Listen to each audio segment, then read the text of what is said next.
Hi everyone, in front of me I've got Xiaomi 13 Pro and let me share with you how to turn off running apps on this device. So basically all we have to do is to open the recents, and depending on what kind of navigation type you've got set, you can do it differently. If you've got the buttons, then simply tap on this, I believe 3 bars icon or a square icon, and you will be transferred to the recents. If you've got the gestures, then simply swipe your finger from the bottom to the center of your device, do it kind of slowly, and hold your finger somewhere here. Just like that. And after releasing the finger, you can see that here we've got previously opened apps. If you want to, you can close, for example, only one of them. Just find it and swipe it to the right or to the left. But if you want to close all, just tap on this X button here.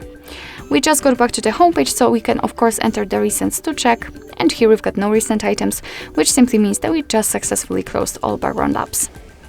So basically that's all. This is how to turn off running apps in your Xiaomi 13 Pro.